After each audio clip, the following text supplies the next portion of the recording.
Прывітанне, паважанае гаспадарства. Сёння да вашай увагі трэцяя частка романа Сергея Пісецкага «Каханак Великой Медведицы». Итак, поехали. Раніцай мяне разбудзіла малодшая з сясцёр Трафіды, Янінка. Гэта была дзівосная дзяўчынка, мела гадоў 12, але выглядала паважнай, нібы дарослая. Часам яна задавала такія нечаканыя пытанні, што цяжка было адразу знайсці адказ. «Хадзіце снедаць, бо сонейка ўжо шчыруе», – звярнулася яна да мяне.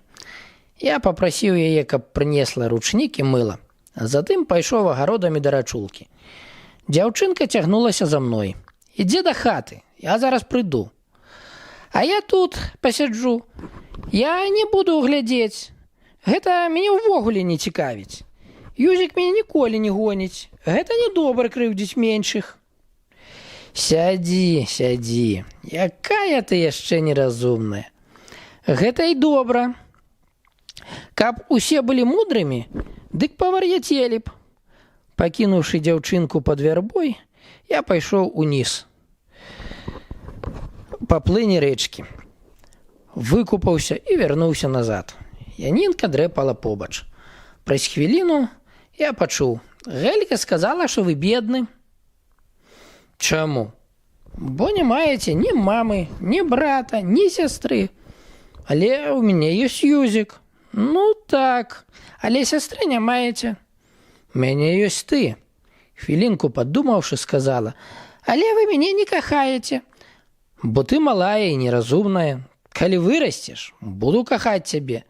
Ды і не адзін я, а яшчэ шмат хлопцаў». Памаўчаўшы, нечакана прагаварыла: «Я начхаць хацела на іх». Гэты выраз яна, напэўна, чула ад старэйшых дзяўчат. У пакоі мяне чакала Геля, старэйшая з сясцёр Юзіка, досыць ладная 18гадовая дзяўчына, бландзінка. Яна была поўнай процілегласцю Янінкі. Тая ніколі не смяялася, а Геля пры кожным выпадку залівалася галасістым смехам да слёз. Часам беспадстаўна. Геля прынесла мне гарбаты ў чайніку, хлеб, масла і вясковы сыр. «Калі ласка, снедаць». «Я чакала пана, бо хачу ісці ў сад». «А дзе Юзік?» «Пайшоў у горад, зараз вернецца». «Загадаў не будзіць пана. Але як гэта можна? Столькі часу не есці». Неўзабаве Геля выйшла ў сад, а я застаўся ў памяшканні з Янінкай. Піў гарбату, дзяўчынка ж залезла на канапу, падкручыла ногі і, упёршыся далонню ў шчаку, упарта ўзіралася мне ў твар. «Што так углядаешся? Пан падобны на зайца». «На зайца? На малога зайца. Я бачыла, як ён еў капусту. Юзік злавіў яго і прынёс. Ён варушыў мордачкай, таксама, як пан». Янінка пачала паказваць носам і шчочкамі. «А ты падобна на сароку». «Няўжо?» «Так, сарока сядзе на плоце і галоўкаю лева, галоўкаю права, за людзьмі цікуе». «Не, гэта не так. Яна не цікуе». «А што яна робіць?» «Яна камбінуе». «Што камбінуе?» «Всялякія рэчы. Хіба я ведаю. Я чула розныя апавяданні, як сарокі між сабой пра людзей балбочуць». Маці паклікала Янінку на кухню, а я застаўся адзін. Хадзіў узад і ўперад па вялікім пакоі. Перад сабой у вакне я бачыў, як па вуліцы доўгай, часам у некалькі радоў шарэнгай, цягнуцца сялянскія вазы. Прыгадаў, што сёння ў мястэчку кірмаш. Я закурыў папяросу і усеўся на крэсла ля вакна, якое ад саду аддзяляўся вузкі пераход на двор. Бачыў, як Геля абірала яблыкі, стоячы на прыстаўленай да яблыні драбіне, і складвала іх у вялікі кош, які трымала перад сабой, абапёршыся на прыступку. Доўга назіраў за ёй праз вазонніцы, расстаўленых на падваконніку кветак. Пачуў, як фортка ў браме адчынілася, і падумаў, што гэта Юзік вяртаецца да хаты. Прыціскаючыся тварам да шыбіны, выглянуў на падворак. Убачыў там мужчыну гадоў 32, які па двары крочыў у цёмна-сінім гарнітуры, лакерках, з палакіраваным брыльком картузя. У руцэ ён трымаў ляску, якой пры хадзьбе пастукваў па нагавіцах. Меў вельмі правільны твар.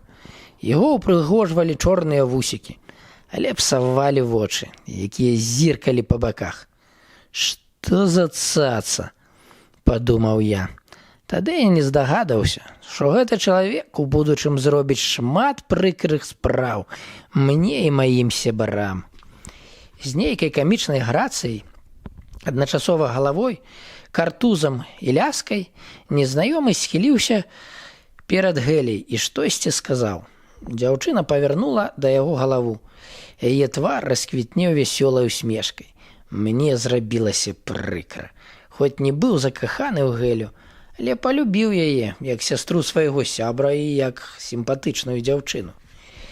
Незнаёмы перайшоў у сад і, стоячы каля драбіны, нешта гаварыў Гелі. Яна смяялася, ківаючы галавой, якую ўпрыгожвала вялікая доўгая каса. Штосьці адказвала яму. «Буркуюць галубкі», амаль са злосцю падумаў я. У нейкі момант заўважыў, што незнаёмы, падняўшы ўгару руку, правёў далоняй па лытцы дзяўчыны. Мне зрабілася горача. Убачыў, як Геля хутка зіркнула на вокны хаты і пасля саскочыла з драбіны. Яна стаяла з чырвоным тварам і нешта хутка казала свайму кавалеру. Я не заўважыў, каб яна на яго разгневалася. Напэўна, зрабіла яму вымову за нетактоўнасць, а магчыма, і за неасцярожнасць. Геля з кошыкам яблыкаў накіравалася да хаты. А ён, залётнік, узяўшыся ў бакі, з усмешкай глядзеў ёй услед. Пасля з размаху працяў паветра ляскай і рушыў да брамы. Я пачаў хадзіць па пакоі. Затым, падышоўшы да вакна, якое выходзіла на вуліцу, убачыў, што мужчына з ляскай стаіць на процілеглым баку вуліцы і аглядае мінуючыя яго вазы. Тады ж я ўбачыў Юзіка, які, спяшаючыся, ішоў па вуліцы. Мужчына з ляскай падаўся насустрач. Яны прывіталіся і некалькі хвілін размаўлялі. Потым развіталіся. Юзік пачаў перасякаць вуліцу, кіруючыся да сваёй хаты. Ён зайшоў у памяшканне. Ужо падняўся? Даўно. Я крыху затрымаўся. Клопаты з жадамі. Забраў у іх грошы за работу і аддаў хлопцам. Заўтра ў дарогу. Нам падрыхтоўваюць тавар. Ён выняў з кішэні 2 залатыя 10-рублёўкі і падаў мне. Трымай 2 гузікі. Гэта твой першы заробак. Плюнь на шчасце. Я ўзяў грошы, 10 рублёў хацеў пакінуць Юзіку, каб той аддаў сваёй матцы на маё ўтрыманне, бо жыў і харчаваўся разам з імі. Але ён не пажадаў прыняць. Адказаў, што ўсё ўжо дамоўлена, і мы будзем рахавацца пазней, калі болей зараблю. Потым я запытаўся ў Юзіка пра мужчыну з ляскай, якога бачыў разам з ім на вуліцы. І Юзік рассмяяўся. Гэта, брацця, нумар. Адкуль яго ведаеш? Не ведаю зусім. Бачыў толькі, як размаўляў з табой. Гэта Гелькін нарачоны. Не падабаецца ён мне. Але дзяўчына ў яго ўтрэскалася. Што з бабай зробіш? Ён таксама перамытнік? Так. Гэта Альфред Аленчук. Іх 5 братоў. Альфред, Альбін, Адольф, Альфонс і Амброжы. Усе на А і прозвішча на А. Аленчукі. За граніцу ходзяць толькі адныя. Са зброяй ходзяць. Перамытнікі добрыя, але хлопцы дрэнь.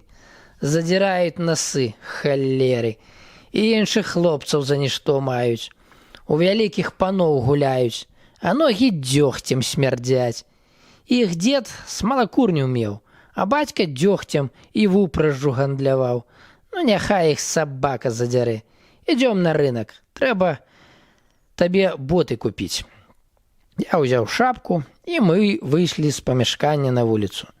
Дабараліся да велізарнага, як вокам сягнуць пляца, застаўленага вазамі. Сярэдзіну рынка займаў вялікі аднапавярховы прастакутнік з крамаю. Па краях пляца таксама былі жыдоўскія крамкі, чайныя, заезджыя двары і рэстараны. Недалёк ад крамак знаходзіліся буданы вандроўных гандляроў і шаўцоў. Мы з цяжкасцю пракладвалі сябе дарогу ў шчыльным натоўпе. Над усёй плошчай можна было б павесіць агромністую харугву Бахуса. Пілі ўсе, пілі ўсюды, пілі стоячы, лежачы, седзячы, пілі на вазах, паміж вазамі і пад вазамі, пілі мужчыны і жанчыны. Маткі паілі малых дзяцей, каб і яны пазабаўляліся на кірмашы. Паілі і немаўлят, каб тыя не плакалі. Бачыў нават, як задзёршы ўгару шчэліны, п'яны селянін уліваў у конскае горла гарэлку з бутэлькі. Вяртаючыся да хаты, ён хацеў пафарсіць перад усім светам хуткай яздой. Праз нейкі час Трафіда завёў мяне ў будан да шаўца. Прывітаўшыся з гаспадаром, ён сказаў: «Патрэбны боты, але патрэбны, разумееш, каб тип-топ і першы клас, залаты тавар, залатая работа, бо гэта для залатога хлопца з залатымі інтарэсамі хадзіць». «Добра», – адказаў шавец, і, не здымаючы з латка боты, дастаў з-пад прылаўка куфэрак. Адтуль выцягнуў пару хромавых ботаў. «Лепшых і ў Вільні не зробяць, толькі ці падыдуць». Я прымерыў да нагі. Былі трохі великаватыя, але Юзік параіў цесных не браць, бо надыходзіць зіма, і можна будзе накручваць тоўстыя анучы. «Колькі просіш за скокі?» – запытаўся Трафіда ў шаўца. 15 рублёў. Юзік засмяяўся. «Бачыш, Уладзік, залатое дно. Усё, всюды за даляры і золата. Канада псякрэў. Бутэлька гарэлкі каштуе срэбны рубль. Пляшка спірытусу – залаты рубель. А за гэтыя колы пан майстар жадае 15 залатых русцікаў. І так кругом». Боты мы старгавалі за 10 рублёў і 1 даляр. На дадатак, пакінуўшы шаўчуцу, мае старыя атопкі. Задаволены Юзік аглядаў мае ногі. «Аматарскае мастацтва, псякрэў. Сам англійскі кароль такіх колаў не мае. Можа, яшчэ штосьці хочаш купіць?» «Не, ну і добра. Наступным разам купім табе гарнітурчык F. Прыбярэшся, як сам граф. Тут ужо я пастараюся. А боты трэба пакрапіць. На шчасце, і каб добра насіліся. Ідзем да гінты». Мы абмінулі 2 дзяўчат, якія павольна крочылі каля латкоў з таварамі. Яны лускалі семкі і сплёўвалі лушчыне ва ўсе бакі. Адна была ў чырвонай сукенцы і зялёнай хустачцы на галаве. Другая в зялёнай сукенцы і жоўтай хустачцы.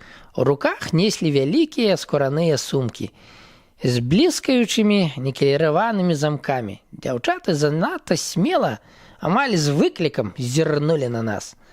«Гельцы і манцы, нашае найніжэйшае ушанаванне», – весела азваўся да іх Юзік. «Нашых 2, – адрэзала адна. «Пашмараванне», – дабавіла другая. «Што за яны?» – запытаўся я ў Трафіды. «Перамытніца, Гелька Пудзель і Маня Дзюндзя». «Дык і жанчыны ходзяць з кантрабандай». Яшчэ як. Некаторыя лепей фартуюць, чым хлопцы. Але іх няшмат. На ўсё мястэчка 10 не набярэцца. Ходзяць тыя, хто мае сваякоў за мяжой». Мы наблізіліся да рэстарацыі гінты. Перад уваходам віраваў натоўп хлопцаў з бутэлькамі ў кішэнях і ў руках. Дзверы ўсярэдзіну былі адчынены насцеж. Адтуль разам з парам і тютюнёвым дымам далятаў шум галасоў і воклічы п'яных. Да нас падышоў шчур, бліскаючы вачыма і паказваючы жоўтыя зубы з-пад тонкіх вуснаў.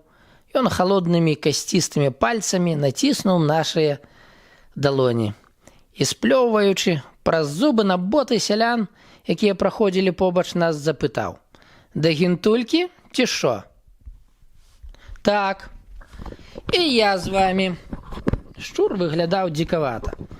На галаве ён меў вялікую амерыканскую клятчатую шапку, а на шыі па-турэцкі завязаную чырвоную хусцінку. Рукі заўсёды трымаў у кішэнях нагавіц. Ішоў ён, перавальваючыся. Гэта быў растойскі злодзей з цёмным і бурным мінулым. Весь парэзаны нажамі, сам ніколі з нажом не раставаўся.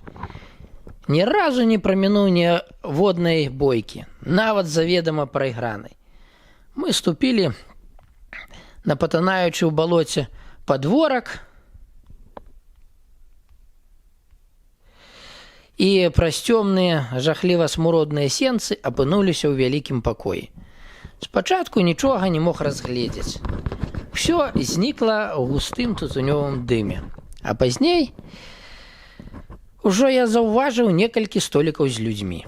Былі гэта толькі перамытнікі.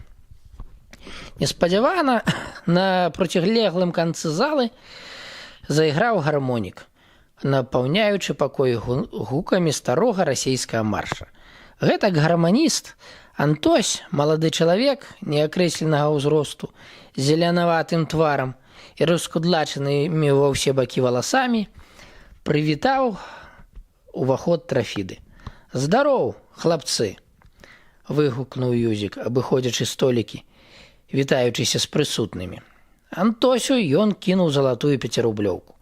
Гарманіст, не спыняючыся, спрытным рухам рукі злавіў яе ў паветры. «Гэта табе за марш», – сказаў Трафіда.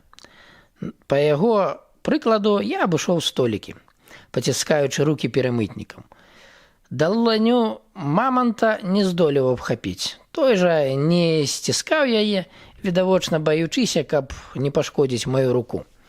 Перамытнікі ссунулі 3 столікі і заставілі іх бутэлькамі з півам і гарэлкай, талеркамі з кіўбасой, хлебам і агуркамі. На пачатку з нашай групы я угледзеў толькі Боліка Лорда, Фэльку Мадуру, Бульдога і маманта. Галоўнае месца за сталом займаў Болік Камета, славуты перамытнік, мужчына гадоў 50 з доўгімі чорнымі вусамі.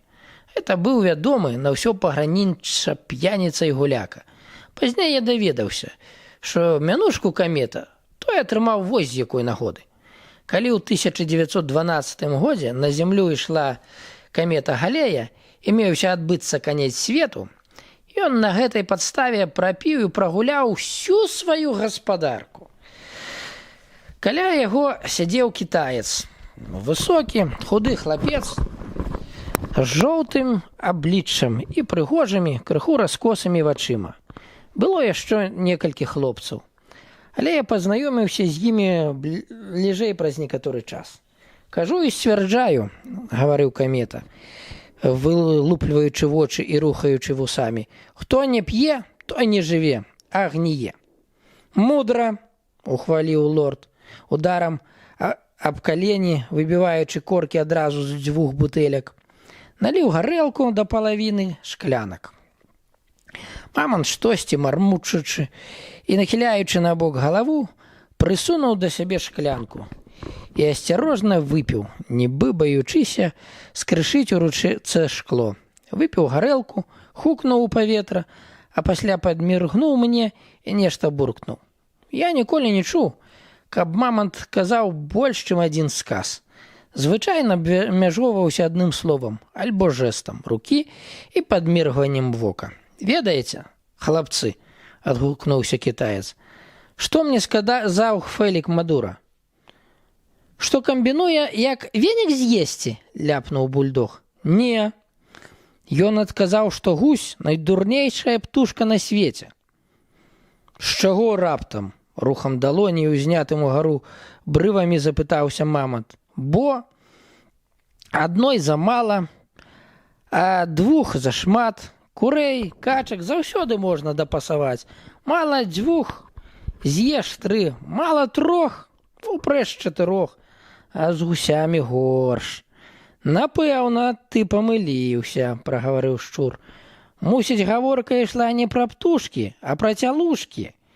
Звяртаючы ўвагу на шпількі, Маруда, трушчачы зубамі косткі і аблізваючы пальцы, даводзіў гуся да парадку.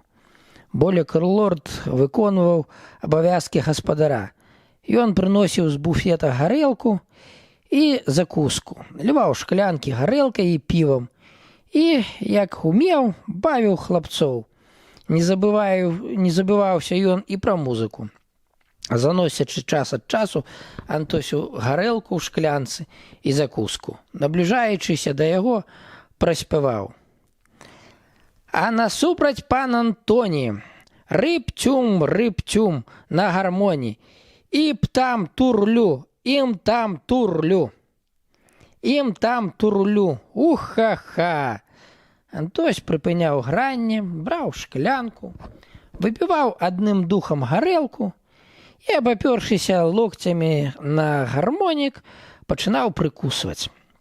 Ён нагадваў мне пацука, які абгрызае хлебную скарынку. Вечарэла. За вокнамі штораз рабілася цямней. Хлопцы пазавешвалі фіранкі, Гінта запаліла керасінавую лямпу, якая на драцяной дузе вісела над столлю, працягвалі выпіваць. Нечакана кітайца пачало ванітаваць. Спачатку на стол, пасля на падлогу. «Нарабіў сечкі для сабакі», – прагаварыў лорд, уладкоўваючы кітайца на вузкай, абцягнутай чорнай цыратай канапе, што стаяла пад вакном. «Антось, грай пахавальны марш!» – крыкнуў шчур. Гарманіст пачаў выконваць марш Шапена. Шчур зноў наваліў шклянкі і пракрычаў. Наліў шклянкі і пракрычаў. «За здароўе нябожчыка! Хлапцы! Няхай ён жыве!» «Мудра!» – адказаў лорд, беручы шклянку ў рукі. «Я ніколі не бачыў, каб пілі гарэлку у такой колькасці. Асабліва шмат спажывалі мамант і болек камета. Таксама не марнавалі часу Фелік Маруда з бульдогам. Найменей піў Юзік, ну і я. У пэўны момант я пачуў крык адразу з некалькіх горлаў. «Ура! Няхай жыве! Давай яго сюды!» Я азірнуўся і ўбачыў салаўя. Это быў малады хлопец. Усміхаючыся і крыху збянтэжаны такой гучнай сустрэчай, ён падышоў да стала. Па чарзе паціснуў нам рукі, болек камета пачаў яго прасіць. «Салавей, душачка, заспявай, браток!» Сталася дзіўная рэч. Раптоўна гэтыя галаслівыя, п'яныя людзі сцішыліся, і ў пакоі залегла маўчанне.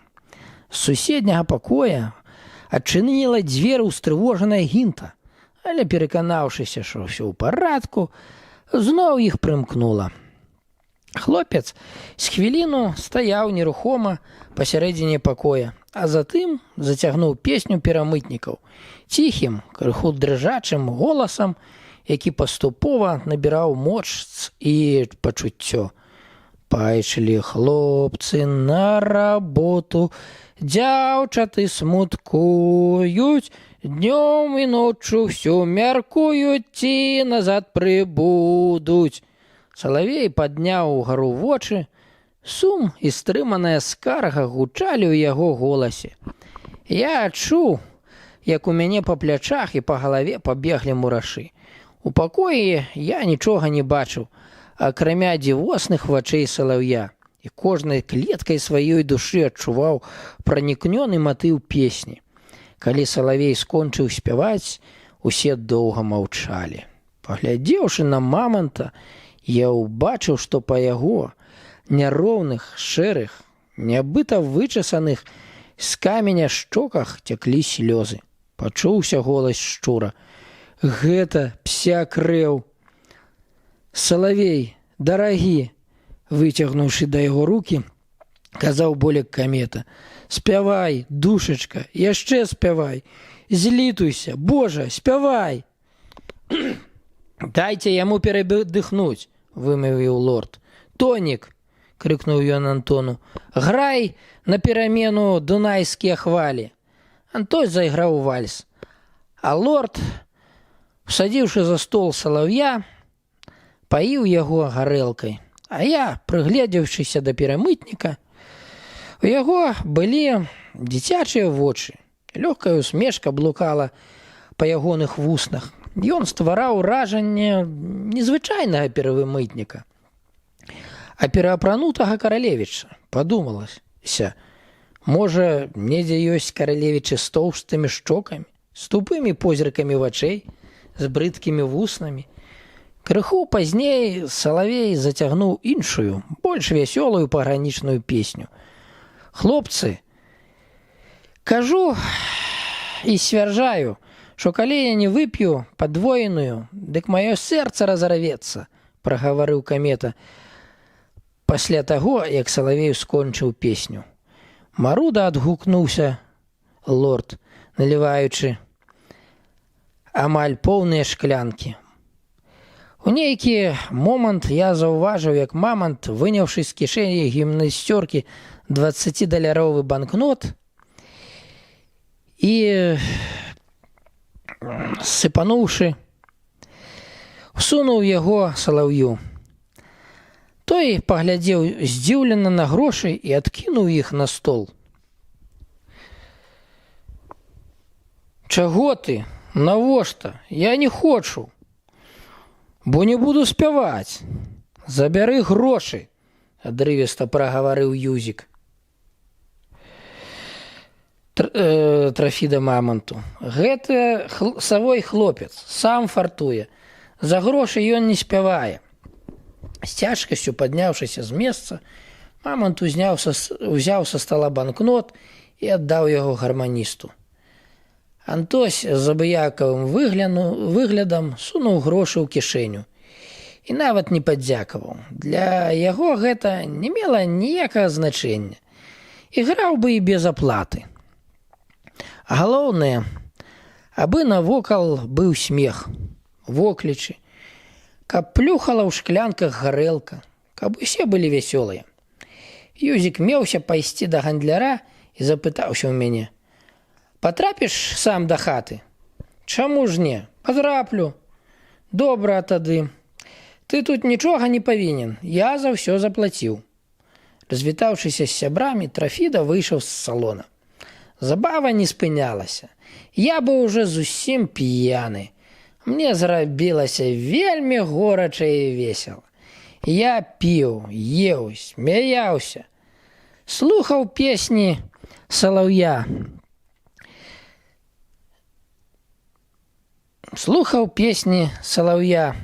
І гармонік. Не памятаю, калі выбраўся з салона гінты, і як апынуўся на вуліцы. Памалу сунуўся нейкім цёмным завулкам. Крок за крокам чэпаў па гразкім балоце. Нечакана да мяне даляцеў здзіўлены крык. І ў некалькіх метрах перад сабой убачыў куп. Другая частка 3 главы романа Сергея Пісецкага «Каханак вялікай мядзведзіцы». Пасля таго, як выйшаў з салону, што з ім рабілася? Памалу сунуўся нейкім цёмным завулкам. Крокам за крокам чэпаў па гразкім балоце. Нечакана да мяне даляцеў здзіўлены крык. І ў некалькіх метрах перад сабой я ўбачыў купку людзей, што біліся пры святле ад вакна нейкага дома. 3 мужчыны білі 4-го, які павалены на зямлю бараніўся ад іх з апошніх сіл. Не раздумваючы, я рвануўся наперад. Бакавым ударам з усяго размаху цела збіў аднаго, другому так засадзіў кулаком у твар, што той, пакаціўшыся назад, сеў у балота. Трэці кінуўся на мяне. Ён таксама быў п'яны. Пачаў мяне кусаць. Я біў яго кулакамі па галаве. Той адпусціў. Гатовы да новай бойкі, хоць і быў напаўпрытомным, я ўсё ж ускочыў на ногі. Раптам мяне званітавала. Пасля адчуў, што нехта вядзе мяне пад руку. Это быў той мужчына, якому я прыйшоў на дапамогу. Ён нешта запытаўся, але я не разумеў яго. Потым ужо памятаю, як выціралі мне мокрым ручніком твар. Нахіляўся надо мной нейкі незнаёмы чалавек. Потым алкаголь адабраў рэшткі свядомасці. Раніцай я прачнуўся ў незнаёмым памяшканні. Быў здзіўлены тым, што тут апынуўся, запытаўся голасна: «Ці ёсць хто ў хаце?» У дзвярах кухні паказалася смешная круглая галава, амаль без валасоў. «Пан учора быў такі п'яны, пан нічога не разумеў», – гаварыў набліжаючыся да мяне незнаёмы мне жыд. «Але я тут як апынуўся. Я прывёў пана сюды. Пан, напэўна, прыезджы, бо я пана не ведаю. Учора ўначы галганы хацелі мяне забіць, а пан мяне абараніў. Я жыву на Слабадзе, у Трафіды». «Дык пан Юзікавы сябра?» «Так». «О, гэта прыстойны чалавек, гэта залаты чалавек. Ай, мяне завуць Ёська, а гэта мой дом». Мне захацелася смяяцца, калі я глядзеў на рукі і міміку жыда. Пасля таго, як я апрануўся, Ёська упрасіў мяне застацца з ім паснедаць. Вымушаны быў згадзіцца. Ёшка паставіў на стол бутэльку паісахоўкі, а з буфета прынёс пафаршыраванага шчупака. Неўзабаве прыйшла з кухні і прысела побач з намі ягоная жонка. Маладая і вельмі прыгожая жыдовачка з маладым дзіцём на руках. Я пачаў з імі гаворку. Ёськава жонка таксама дзякавала мне за дапамогу яе мужу. «За што вы пабіліся?» – запытаўся я ў Ёскі. «Мы гулялі ў карты, я іх абыгрываў». «На фарт гуляў, не абшукоўваў», – тлумачыў мне жыд. «А яны вырашылі адабраць ад мяне грошы. Калі б яны былі цвярозамі, дык гэтага не зрабілі б. А так маглі мяне забіць». Ёська паказаў мне гузакі на галаве, сінякі на руках і карку. Калі я выходзіў з хаты, Ёська падаўся за мною сенцы. «Магчыма, пану што-небудзь будзе патрэбна. Дык хай пан прыйдзе, я ўсё зраблю». «А чым пан займаецца?» – запытаўся я. Усміхнуўшыся, ён паклаў мне далонь на плячук і прагаварыў: «Няхай пан запытае ў Юзіка, чым займаецца ёскі гусар. Ён пан раскажа. Шчаслівай дарогі». Ад Трафіды я даведаўся, што гэта прафесійны злодзей. «Калісь быў славутым злодзеем», – сказаў Юзік. «Але ажаніўшыся па каханні, пацішэў, найчасцей гуляе ў карты. Шулер». Ось і скончылася 3 глава. Калі спадабалася, слухайце, глядзіце на другія мае відэа, стаўце падабайкі, пішыце каменты. Да пабачэння.